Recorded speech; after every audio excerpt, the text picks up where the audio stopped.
un monsieur qui avait des fruits dans sa parcelle. Il avait beaucoup de fruits, des bananes, des avocats, tout ça. Ces arbres ont tellement grandi que ces arbres se sont perchés vers la maison du voisin. Maintenant, le voisin vient, qui était pauvre, prenait les bananes et les avocats. Ils allaient vendre les avocats, les bananes. Il a amélioré sa maison. Il a nettoyé la maison, il a mis des briques, il a mis de l'eau, il a mis le courant, il a mis tout ça. Maintenant, la maison du monsieur où les bananes ont grandi, les bananes tombent par terre et pourrissent. Qu'est-ce qu'il dit finalement? D'ailleurs, le voisin, il évolue, c'est à cause des bananes qu'il prend chez moi.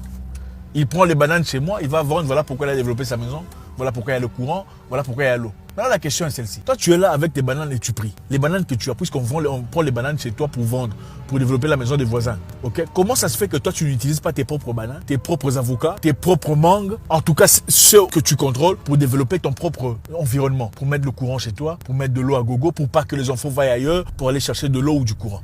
Vous voyez que ce n'est pas la prière seulement. L'argent, ce n'est pas une formule magique. La réussite d'un pays n'est pas une formule. Le développement n'est pas une formule, ce n'est pas spirituel. Le développement d'un pays ou d'une nation est le fruit des cerveaux mis ensemble. Quand vous voyez des pays où les gens prient du matin au 30, 7h à 24h, chaque jour, les gens vivent dans la pauvreté. Vous ne pensez pas qu'il y a un problème? Le matin, vous vous levez, vous priez. Vous priez jusqu'à 2h du matin. Mais vous priez quoi? Seigneur, j'ai faim. Seigneur, je n'ai pas à manger. Seigneur, ma maison est sale. Qui va trouver à manger? Qui va aller chercher à manger? Qui va aller améliorer la maison? Qui va nettoyer? Qui va balayer? On ne développe pas un pays par la prière. Je sais que ça va déranger beaucoup de personnes. Et quand on vous dit ça, vous commencez à porter du incrédule, agent du diable. Non! Il faut se lever, il faut se réveiller. Prier, c'est très bien, c'est très important. Prier fait partie de la journée de l'homme. Mais la journée de l'homme ne peut pas être composée seulement de prière. Bon, écoutez, si c'est votre profession, d'accord. Vous êtes pasteur, vous êtes imam, vous êtes peu importe, on peut comprendre. Mais si vous êtes quelqu'un de normal, qui travaille, qui est imbriqué dans une société capitaliste, vous ne pouvez pas espérer avoir une vie normale, une vie bien, si vous ne faites que prier du matin au 30. Prier, c'est bien. Étudier, c'est important. Prier, c'est bien. Chercher un boulot, c'est important. Le cerveau est très important. Le problème, c'est quoi? Quand les choses deviennent beaucoup trop spirituelles, on noie très vite dans l'extrémisme. On commence à voir des démons partout. On commence à voir des esprits partout. On commence à voir la noirceur partout. Même pour des choses très élémentaires, des choses très simples, qu'on pourrait facilement trouver des solutions. On commence à chercher la spiritualité.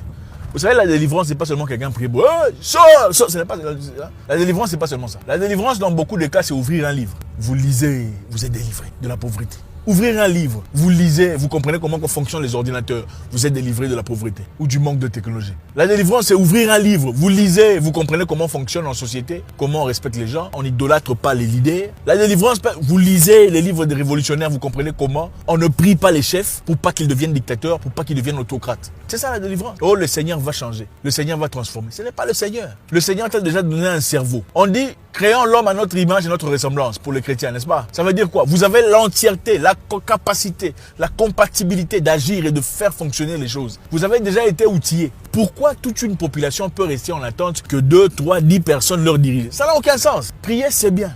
Travailler, c'est mieux. Prier, c'est bien. Rechercher, c'est mieux. Prier, c'est bien. Développer, c'est mieux. Aucun pays développé n'essaie de développer seulement dans la prière. Aucun pays développé dans le monde aujourd'hui n'essaie de développer seulement dans la prière. C'est ça le problème. Il faut donner le temps au travail. Autant l'église et la prière est très importante, beaucoup ne font que l'église et la prière d'une activité générale et permanente. Si vous n'êtes pas pasteur, vous n'êtes pas imam, vous n'êtes pas fonctionnaire à l'église, il faut travailler, il faut développer, il faut organiser. Ok, Dieu ne descendra pas du ciel pour nettoyer ta cour. Dieu ne descendra pas du ciel pour brosser tes dents. Non, tu le fais seul. Tu ne dis pas on va attendre la prière. On ne dit pas c'est entre les mains de Dieu. Entre les mains de Dieu est la formule la plus destructrice de l'Afrique. Entre les mains de Dieu est la formule la plus destructrice de l'Afrique. Entre les mains de Dieu. C'est entre les mains de Dieu. Combien de pays développés disent c'est entre les mains de Dieu? Quand il y a un virus, on dit c'est entre les mains de Dieu. Non. On va chercher le vaccin. Pour avoir le vaccin, il faut étudier. Quand il y a guerre, on dit c'est entre les mains de Dieu. Non, on cherche une façon de négocier, de discuter, de trouver des solutions ou d'aller en guerre carrément. Et généralement, quand on parle comme ça, vous dites ah celui-là, c'est quelqu'un qui a touché les gris-gris. Il veut éteindre la prière. Ce n'est pas ça. La vérité est celle-ci. Beaucoup de prières, beaucoup de pasteurs sont des manipulateurs. Pas tous. Beaucoup sont des manipulateurs. Et à travers leur manipulation, ils sont là pour le business. Ils ont sali l'image des bons pasteurs. Il faut se réveiller. L'Afrique ne se développe pas seulement dans la prière. Il faut travailler, il faut s'unir, il faut créer des communautés. Ce n'est pas normal. Comment ça se fait qu'une communauté où des gens vous vivez, vous êtes incapable de vous ensembler pour mettre de l'argent ensemble, construire un hôpital pendant que vous priez? Comment est-ce possible? Vous priez, mais vous êtes incapable de vous réunir pour construire un hôpital. Comment est-ce possible? Vous priez, mais vous êtes incapable de mettre de l'argent pour construire des écoles, des routes, une société correcte. Ce n'est pas normal. C'est-à-dire que vous ne priez pas. Parce que si vous priez vraiment, ce serait très facile. Vous serez simplement assis à discuter. Bon, ok, frère tel donne 50, frère tel donne 100. Ok, on met ça, tout le monde est honnête. Parce que voilà, tout le monde craint Dieu. Et puis on construit les routes. Et puis la société est correcte. Et puis personne ne vole. Si ça ne se fait pas, c'est-à-dire que vous ne priez pas. Ou votre prière n'est pas correcte, c'est une prière fausse. Cela nous ramène aux choses les plus élémentaires. L'éducation civique et morale. On ne peut pas remplacer le travail par la prière. On ne peut pas, malheureusement, beaucoup de gens, comme je l'ai dit, vont chercher l'éducation civique et morale à la prière. Mais malheureusement, beaucoup vont même à la prière trouver un pasteur qui est mal éduqué. Parce qu'on peut trouver un pasteur mal éduqué. On peut trouver un pasteur mal éduqué qui vous prêche son éducation. On ne peut transmettre que ce qu'on a. Une personne qui a été brûlée, brisée dans le passé, ne peut vous transmettre les sentiments qu'il a eu dans le passé. Il vous dira, n'aimez pas votre famille. Celui qui ne prie pas, il faut le jeter. Moi, j'ai vu des gens, ça c'est choquant. Un membre de votre famille est à l'hôpital en train de souffrir. Vous ne partez pas le voir parce qu'il ne prie pas votre Dieu. C'est ton frère, c'est ta sœur. Le même sang qui coule dans tes veines. Vous n'allez pas le voir parce qu'il ne prie pas dans votre église. Mais vous dites que vous priez. Vous priez qui? Belzébul. C'est peut-être Belzébul que vous priez. Comment ça se fait que vous priez? Vous êtes dans la misère. Comment ça se fait que vous priez? Vous ne foncez pas, vous ne progressez pas. Pourtant, les paroles disent, je souhaite que vous prospérez à tous égards, comme prospère l'état de votre... Si votre âme prospère, pourquoi votre société ne prospère pas? Ça veut dire que vous ne priez pas. Ce n'est pas normal. Ce n'est pas normal. Comment tu peux prier pendant 20 ans pour les mêmes problèmes? Les mêmes problèmes d'argent, les mêmes problèmes de difficultés, les mêmes maladies qui ne partent pas, les mêmes difficultés sociales. Ça n'a aucun sens. C'est-à-dire que soit ce Dieu, c'est un Dieu faux, un Dieu mort, ou bien vous ne priez pas. Ou bien vous ne faites pas le travail nécessaire qui accompagne la prière. Quand vous allez voir un médecin, il vous dit, ok, vous êtes infecté par une bactérie qui tourne dans le ventre. J'ai oublié comment vous appelez ça. C'est la raison pour laquelle vous avez la diarrhée. Vous prenez les médicaments. Vous allez encore manger les histoires qui vous ont donné la diarrhée? Non! Vous prenez les médicaments et arrêtez de manger le poisson qui vous a donné la diarrhée. C'est comme ça que vous guérissez. Vous ne pouvez pas faire les mêmes histoires pendant 20 ans et ne pas vous poser les questions pour comprendre pourquoi ça n'avance pas, pourquoi les choses ne changent pas, pourquoi les pays n'avancent pas. Il y a des temps, mais les vols ne s'arrêtent pas.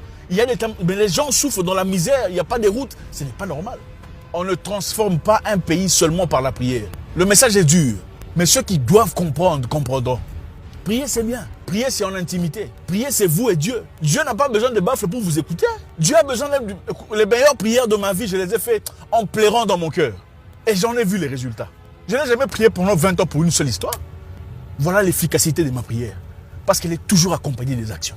J'ai vécu dans les difficultés il y a très longtemps. Je ne les vis plus. Parce que j'ai compris la combinaison. Ce n'est pas seulement la prière, c'est le travail aussi acharné. C'est dormir des nuits blanches, c'est travailler, bosser, c'est percuter, c'est changer, c'est se déplacer, sortir du zoo, c'est se libérer, c'est aller chercher les choses cohérentes, les choses qui vous poussent vers l'avant. Prier, c'est bien, mais prier intelligemment, en se développant. La plupart des délivrances que vous cherchez se trouvent dans les révoltes. C'est-à-dire se lever et dire assez. On ne tolérera plus, on ne supportera plus. On n'en veut plus, on veut un changement maintenant. Et la délivrance arrive. La plupart des délivrances se trouvent dans un livre.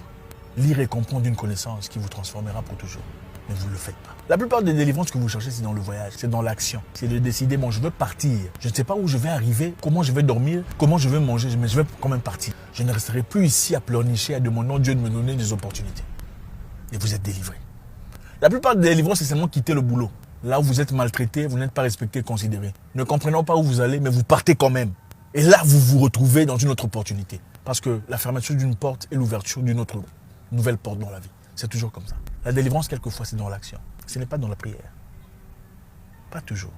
Certaines délivrances, c'est être prêt à donner sa vie pour sa mère, pour ses enfants, pour sa patrie. Dire assez, on n'acceptera plus l'humiliation. Faites de moi ce que vous avez envie de faire. Maintenant, on va voir. Et peut-être que vous en sortirez gagnant.